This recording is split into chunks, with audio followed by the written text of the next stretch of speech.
He won't be alone.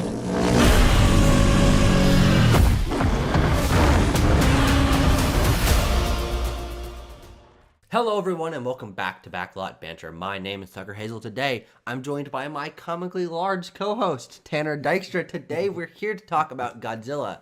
It's apparently called Godzilla Kong. The X is silent, apparently. I don't like that. Godzilla X Kong. It's Godzilla X Kong, the New Empire, because that's what we're going to call it. Yes. The latest from the MonsterVerse. We reviewed a couple years ago, Godzilla vs. Kong. This is a different movie. Correct. As much as I may mess up saying the title in my day-to-day life and in this video, potentially, we'll see. He's always saying it in his day-to-day life. Godzilla X Kong, the New Empire. If you have seen it, if you want to talk to us about it, you can join our Discord, you can leave comments, you can subscribe, you can like. Tanner. Yes? Godzilla X Kong, the New Empire.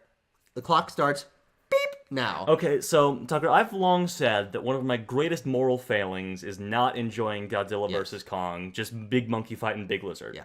Lots of people enjoyed that one. I did not. I just found it to be just a lot of CGI noise gobbledygook happening, interrupted by long instances of human characters I don't care about, just throwing lore concepts and like, oh no, we gotta go do this thing. Like, just plot forwarding for the sake of plot forwarding. And I felt the same way about Godzilla X Kong. But it seems I have gained a soldier in my battle against this type of film. And his name is Tucker Hazel. How's it going, everyone? Welcome to the army. I'm here to do my part. I'm doing my part to tell you this was a trash fucking movie. I thought this was a really, really poor movie. And it did enlighten me to the fact that there is a bar of quality here that I was willing to forgive in Godzilla vs. Kong, because I remember in that review being at least mildly positive on it and just being like, why don't you just have fun? And now I find myself on the other side, and it's just, I think it's just because watching this movie was just such a deflating experience to me. Yeah. Watching Godzilla X Kong and seeing these characters saying things that don't make sense, and the kaiju characters not getting the kind of screen presence or, let's say, development that I was looking for, I found this to be a exceedingly poor movie. Yeah. We spent about 2 hours last night breaking down the plot and these character moments of Godzilla X Kong: The New Empire, and every time we did, we realized there's that doesn't make sense. If this was Swiss cheese, it would be mostly holes. Yeah. It'd be the faintest idea of a cheese. Yes.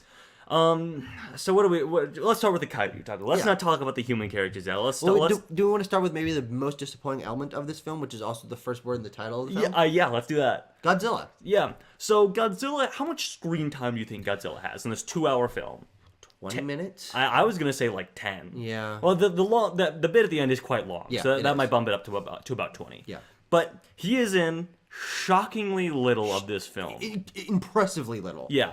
It is mostly a Kong film, which I suppose makes sense if you're looking at it like this is a Kong villain, like Kong's exploring the subterranean realm of Hollow Earth and everything. Yes and no, because also the last one was a Godzilla villain, and Godzilla was more present in versus Kong, but it was still a Kong movie. Yeah, absolutely, because we have to get Kong to fight Godzilla. But anyway, Godzilla's whole thing for the majority of this film, spoilers if you care, I suppose, is that he needs to charge up because the fight's coming. Yeah.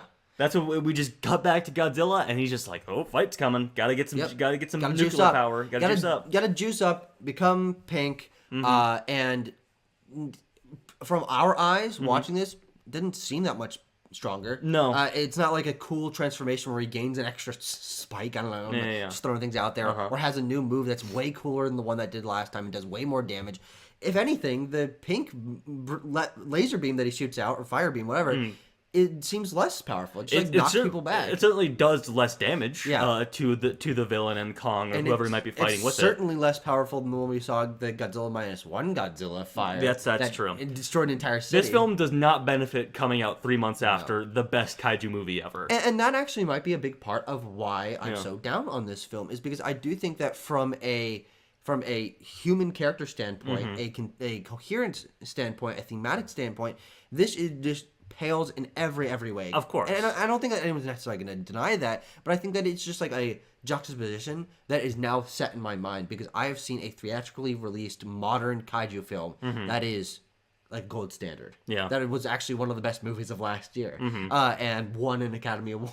Yes, it did. And now we have Godzilla X Kong: The New Empire, in which I really think I want to focus in on how bad I think the script and the plot is here. Okay. Because this movie is it is nonsense. Yeah. Nothing that the characters do makes any sense. No. None of the reasoning for why this thing is happening or why they said that plugs together in any particular way.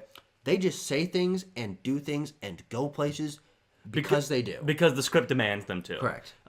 Which you take for, sort of take that comment how you will, but people have always complained about the human characters in these films. And this is probably the worst they've been, I would say. Yes and no, because I do think that Millie Bobby Brown and the kid from Deadpool 2 were way more annoying. That's a good point. Way more annoying. But you also get like Vera Farmiga in that one. I don't know. Yeah. Wait, are you talking about GVK or King of the Monsters? Godzilla vs. Kong. Oh yeah. Okay. Fair point. Fair point. Actually, that might be the worst because I think Dan Stevens is better in this movie than he is in GVK. Yeah. Is he in that movie? Yes. Okay. I'm pretty sure. But yeah, I'm pretty. He's a lot better because he has personality. He has a personality. He is fun, and hey, he does things that seem to directly impact the plot of the film instead of just being moved around like a pawn. Yeah, well, except for the other character that impacts the plot, which is the little girl from Godzilla vs. Kong. Well, yes. She's a goober, ostensibly. Yeah, she's a goober. She needs to press the Mothra button. We can't get derailed because, as we discovered last night, if we talk about any singular element of this movie unto itself, it sounds like complete nonsense because it largely is. No, it absolutely is. Yeah, and again, that's my biggest problem with this movie is watching this film and seeing them try to set up things. This is happening for this reason. We found these scans. It's an SOS. We're going to Hollow Earth. Okay, there's setup here. It doesn't quite track, but at the beginning of the film, you're like, they've got time to explain this. They've got time to tie these things in. Why is Godzilla doing this? Why is Kong doing that? But as the film goes on and it becomes more fractured of cutting back to Godzilla, cutting back to Kong's storyline where he's got a smaller Kong that he's like buddying around with, cutting back to the people and what they're going through. Everything starts to feel so much more disjointed, and they just keep adding plot ideas instead of resolving the ones they established before. Yes. They're like, oh, and this happened, and there's this other area, and then there's other character, and they can do this, and well, that doesn't make any sense, but let's not worry about it. It's an additive movie rather than a clarifying movie, and I find that very, very frustrating. Yeah. So we talk about Godzilla. Should we talk about Kong a little bit here? Best part of the movie. Best part of the movie is Kong, because they obviously are putting more effort into characterizing him, giving him some conflict here. Like Tucker said, he is teaming up with Zuko, which is correct. Baby Kong. Yeah, they never say that name, but that's it's on the toys. It's on the toys. So you know it's real. And Kong is sort of wrestling with this idea of being the last of his kind, going to the subterranean area in a Hollow Earth and finding more Kongs, but they are led by the evil Scar King, of course, whom Kong has to defeat.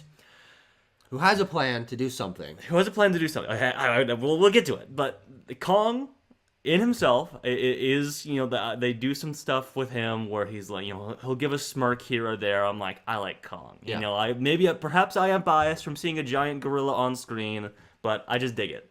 I dig it. Your bias is towards the thing you saw? Yeah, exactly. Okay, fair enough. Yeah. But, he is the most fun element of this thing when we cut that. He's certainly the most compelling storyline of the film. Agree, yeah, and that, I think, paints the rest of this film in an even worse light. Because when I'm watching Kong's storyline that isn't amazing, but is at least internally coherent, where he's sort of getting to know this little Kong and adjusting to the fact that he's not the only one of his species and has a direct antagonistic relationship with a character and plans out things. He makes traps and things. I'm like, this is not a great story. This is very simple, bare bones. But it makes internal sense. It does. Okay, I think that the important thing there is that, think about this movie from Kong's perspective. Yeah. He doesn't know about any of this lore stuff that's going on at all.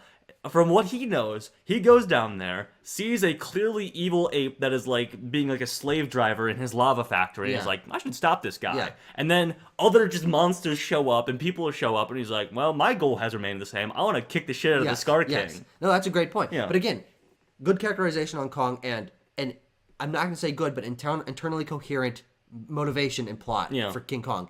Then you take a look at Godzilla, as we said, barely in this movie. Godzilla's motivation is shaky at best. It's hard to tell why, whatever sci-fi horseshit reason he's doing whatever he is. Also, the fact that they teamed up in the end of the last movie, but they're still antagonistic, so that kind of feels like a regression in some way. that paints Godzilla in a worse light. Obviously, we already talked about the fact that the screen time juxtaposition is like as big of a swing as you can get. Yeah. Especially considering they're supposed to be top. They're both like even build or whatever. They're top build, if you want to say that. Yeah. But then it paints the human characters even in a worse light. Absolutely, because it does. Kong has again an internally coherent motivation. Yes, and it progresses the plot forward in a sensible way. But where our human cast of characters, that it consists of Rebecca Hall, her daughter that can do sign language from the Godzilla vs Kong, Brian Tyree Henry, and Dan Stevens. Yep. They are just wandering around, doing things for reasons that don't really make a lot of sense, stumbling into situations. Yes. And I think the worst part about the human characters and then the script by extension is they just say shit. Yeah. Like they just will wander into a place and be like, oh, this is probably this and that and because of this reason. And yep. And I'm like, no, you can't do this. You can't just have your characters say something there's zero way for them to know. It doesn't. They only exist to explain things. Yes, absolutely, they do. It's so annoying because the real or what should be the main characters of this film cannot explain things because they're giant monsters. Yes, but I also do have to say, even with Kong being the best section of this movie, there still are problems with that one. Yeah. Because those characters can't talk, and so it's hard to tell what is the dynamic of between these two characters. The Tsuko, the little Kong, it's like, where did he actually come from? Those Kongs were locked in the subterranean area until Kong's little trap that he used to defeat the wolves broke it open. Yep. But they actually seem to be pretty familiar with the rest of Hollow Earth, and then they just climb up there. They climb up there and destroy the Kong research outpost, which is on regular Hollow Earth. Yeah. But then there's no Kongs up there anymore. They just go back down. They introduced two second Hollow Earth secret area. Yeah, they bonus areas in this movie. Because there's also the part of Hollow Earth that is sort of separated up by what I have dubbed the goo wall. Yeah. Which Martha creates to hide the Iki people? The Iwi people. Iwi people. Yes. Who are the tribe that that Rebecca Hall's adopted daughter belongs to. Yes. From Skull Island. From Skull Island, but they also live in Hollow Earth.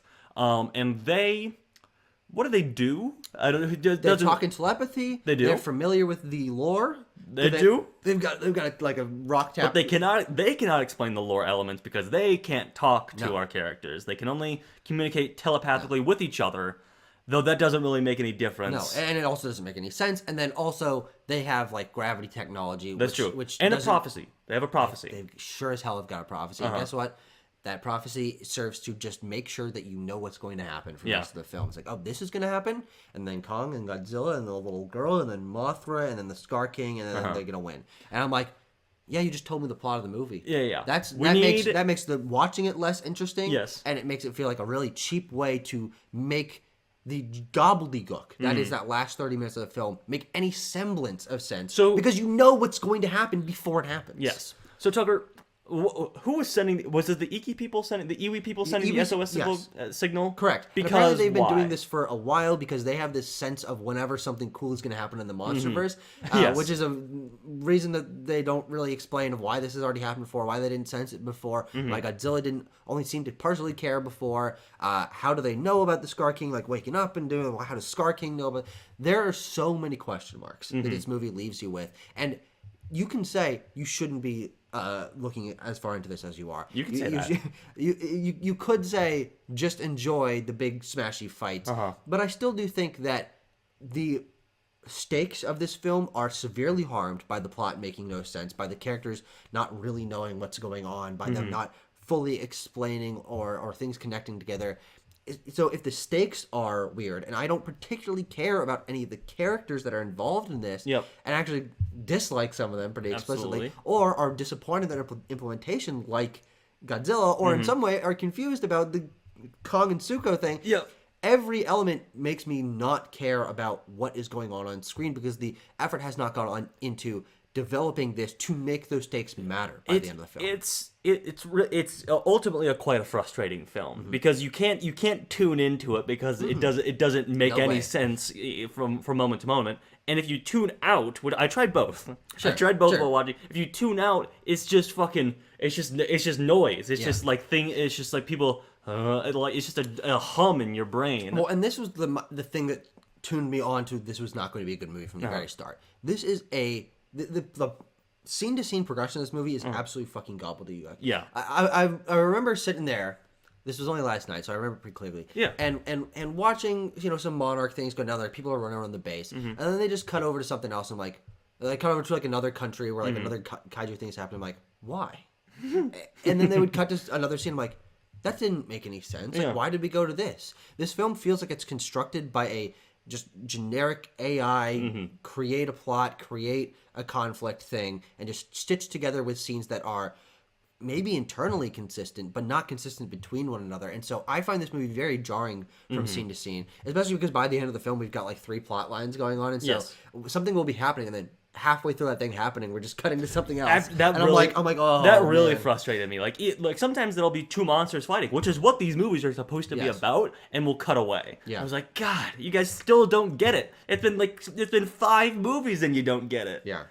I don't know. And then they also bring back Mothra because they want to have another recognizable kaiju thing. That's true. They have because the prophecy says that Mothra is going to come back and the prophecy needs Mothra to come back because Mothra needs to tell Godzilla to stop fighting Kong and fight Scar King. Yeah, it's just this movie just feels rushed and lazy and confused and boring. And it's just, people have said this too, but Scar King's a bad villain. Really a bad villain. Like absolutely. because ultimately his and what I guess what do you want from like a kaiju villain? But his thing is that he wants to take over the world. Yeah, that's why Mechagodzilla was a better villain, I think, because he was controlled by humans. Yes, yeah. Ultimately. But anyway, Scar King's thing is that he wants to take over the world with his ice dragon, whose name is I don't care. I don't care. I don't know. Shimo, that's right. I'm a genius. Yeah. He has an ice dragon who can cause the ice age, but they were defeated by Godzilla in like 1,000 years ago. Yeah, and then the lore, when you think about all of this and the timelines of this, doesn't make any sense. And then they got sealed away. What does that mean? But he just he seems to let Shimo out on a whim to defeat Kong. Yes. And then he's like, all right, well, I guess now that Shimo's out, I can start taking over the world again. Yeah. After thousands of years. Tanner. Yeah. What kind of score do you want to give this movie? Fucking 2.5 out of 10. Yeah, I'm gonna go around there as well. Yeah. I think this is a bad movie. This is a 3 out of 10. Poorly made, poorly constructed, poorly written, frankly poorly acted film where just nonsense is on screen and it enters my head like static. Yeah. And then just stays in there and buzzes around. I'm like, yeah. This makes me uncomfortable. I feel it's just a headache of a movie. It is, and people seem to be enjoying it to some extent. What is it? It's the second lowest reviewed on Rotten Tomatoes, but for general audiences, they seem to be fine with this kind of thing. Yeah, which is unfortunate. And apparently, there's a third Godzilla Kong movie happening. I'm sure there is. Yeah. I'm sure there is. Yeah. Well. Thank you, everyone, for listening to our rambly rant about why Godzilla X Kong: The New Empire is a bad movie. Right. It is a bad film. I mean, and this does just contribute to this being a year of nonsense blockbusters. Yes. The major studios outside of Dune, which is also Warner Bros. And Legendary, that's fucking crazy. Yep. Have not contributed anything to the cinematic landscape. And this is, I think, one of the worst examples of that, where it just is big things happening, CGI gobbledygook. Yeah. Bad. See you next time.